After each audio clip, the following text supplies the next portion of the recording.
دکھاوے ہیں. یہ جو افطار کے جو ڈنر لگائے جاتے ہیں, یہ جو سحور میں ڈنر ہوتے ہیں, یہ اب محض دکھاوے رہ گئے ہیں. اس میں سب سے زیادہ اگر کوئی چیز معنی رکھتی ہے لوگوں کے لیے تو وہ شاید انسٹاگرام کی سٹوری ہے, شاید لوگوں کو امپریس کرنے کے لیے وہ مینیو ہے جو کہ وہاں پر رکھا جاتا ہے. نہ صرف کھانے کا ضیاع ہوتا ہے بلکہ دیگر اور بہت ساری نیکیاں بھی لوگ ضائع کر رہے ہوتے ہیں. علامہ صاحب, جس طرح سے ابھی مفتی رفیق سلفی صاحب بتا رہے تھے اخلاص کے بارے میں, تو اہل تشیع مکتبہ فکر میں اس حوالے سے کیا بتایا گیا کہ اخلاص کا کیا پیمانہ ہے؟ اعوذ باللہ من الشیطان الرجیم. بسم اللہ الرحمن الرحیم.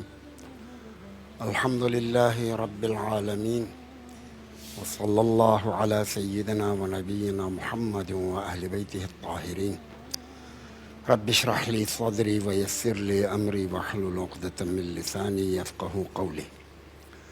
آپ کا جو اسپیسیفک سوال ہے, اہل تشیع کے پاس کیا پیمانہ ہے اخلاص کا.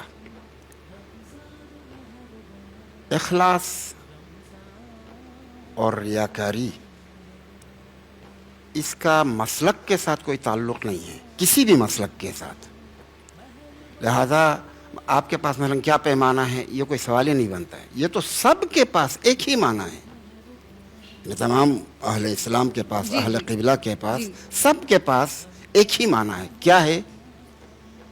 اگر آپ کوئی عمل اللہ کے حکم کی تعمیل اور امتثال کی نیت سے بجا لا رہے ہیں تو اس عمل میں پھر دکھاوا کا پہلو نہیں ہونا چاہیے. یہ بالکل سیدھی بات ہے.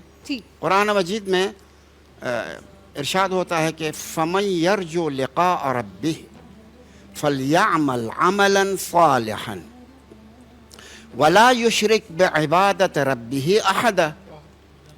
کلیئر ہے یہ کہ جو قیامت کی امید رکھتا ہے اور اللہ سے ملاقات کا یقین رکھتا ہے, اسے چاہیے کہ اپنے عمل کو خالص رکھے.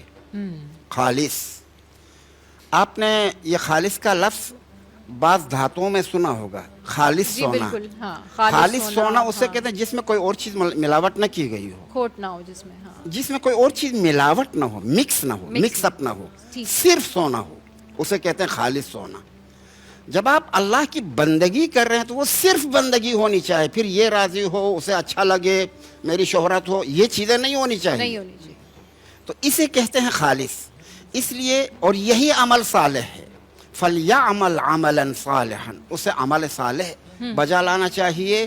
اور عمل صالح ہوتا ہی تب ہے کہ وَلَا يُشْرِكْ بِعِبَادَةِ رَبِّهِ أَحَدًا, اللہ کی بندگی کے ساتھ کسی اور کو شریک نہ کرے.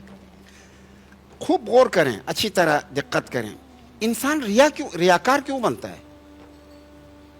اور یہ تو مسلم ہے کہ اللہ کی رضا کے لیے کام ہونا چاہیے, امتثال امر کے لیے کام ہونا چاہیے. پھر ریاکاری کہاں سے آتی ہے؟ ہاں, یہ ایک مسئلہ ہے. ریاکاری اس لیے آتی ہے کہ آپ کا پرسپیکٹیو کیا ہے, حد نظر کیا ہے. حد نظر کیا ہے, بالکل ٹھیک کہہ رہے ہیں. ٹھیک ہے, آپ کی نگاہیں کس پہ جا کے ٹھہرتی ہیں. صحیح. چونکہ ہم جس عالم میں رہ رہے ہیں یہ عالم مادہ ہے.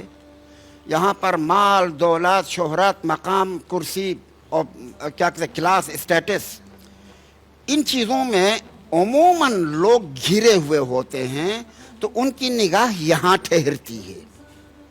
اس وجہ سے وہ اپنے عبادت کے عمل میں بھی اس قید سے باہر نکل نہیں سکتے ہیں. بات سمجھ میں آ رہی ہے میں کیا کہہ رہا ہوں؟ جی جی جی. یعنی جس ماحول میں وہ پلے بڑے ہیں اس ماحول کی زنجیریں انہیں اس طرح سے جھکڑ لیتی ہیں کہ وہ اپنی عبادت میں بھی اس سے نکل نہیں پاتا ہے. کیا کرنا چاہیے عبادت اس سے نکلنے کے لیے, اس زنجیروں کو توڑنے کے لیے کیا کرنا چاہیے؟ خوب غور کریں, اچھی طرح دقت کریں. اور یہ میں اپنے تمام سامعین کے لیے ایک کارآمد بات بتانے جا رہا ہوں. اس کا پیمانہ یہ ہے کہ اپنی معرفت کو بڑھا دیں اللہ کی نسبت.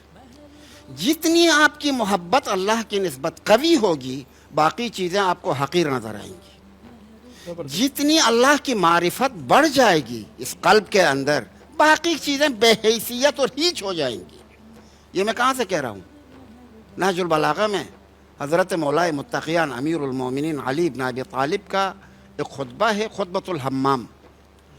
وہ ہا ہوتی کے ساتھ نہیں, ہا حوض کے ساتھ, دو چشمی ہے, دو چشمے ہیں، ہاں، صحیح. حمام. حمام ابن شریح نام کے ایک صحابی ہیں. انہوں نے ایک دن آ کر حضرت امیر المومنین سے ایک درخواست کی، مولا میں چاہتا ہوں کہ آپ متقین کے اوصاف بیان کریں، اور وہ اوصاف بھی اس طرح سے بیان کریں کہ کأنی اراہم، یعنی ایسا مجھے ایسا لگے کہ جیسے متقین سامنے ہیں اور میں انہیں دیکھ رہا ہوں. اس طرح سے بیان کریں، کیونکہ وہ حمام کو پتا تھا کہ امیر المومنین علی بن ابی طالب قادر الکلام ہیں، وہ کسی چیز کو بیان کریں گے تو بالکل منظر کو سامنے لے آ سکتے ہیں. وہ متقین کو بیان کریں گے تو میں اپنے آپ کو پہچانوں گا ان کے بیان کی روشنی میں کہ میں کہاں پر کھڑا ہوں. یہ پیمانہ ہم سب کے لیے. حضرت نے اس میں 109 اوصاف متقی انسانوں کے بیان کیے ہیں. اب ظاہر ہے وہ سب باتیں میں یہاں ذکر نہیں کروں گا. جی. بہت خوبصورت خطبہ ہے وہ، یعنی ہر کسی کو پڑھنا چاہیے. خطبۃ المتقین بھی کہلاتا ہے، خطبۃ الحمام بھی، دو ناموں سے یہ موجود ہے کتب حدیث میں. جی. نہج البلاغہ میں بھی ہے. تو اس میں آپ نے فرمایا ہے کہ عظم الخالق فی قلوبہم، متقی انسان وہ ہیں کہ اللہ کی معرفت ان کی دلوں میں عظیم شکل میں موجود ہے، یعنی چھائی ہوئی ہے. صحیح. اللہ کی معرفت ان کے دلوں کے اوپر چھائی ہوئی ہے. چونکہ اللہ کی معرفت چھائی ہوئی ہے فصغر ما دونہ فی اعینہم، یعنی اللہ کے علاوہ جو بھی چیز ہے ان کی نگاہ میں حقیر ہے، بے حیثیت ہے. یعنی جس چیز پر لوگ اتراتے ہیں وہ اہل ایمان اور اہل معرفت اس کو اگنور کرتے ہیں، اس کی کوئی حیثیت کے قائل نہیں ہے.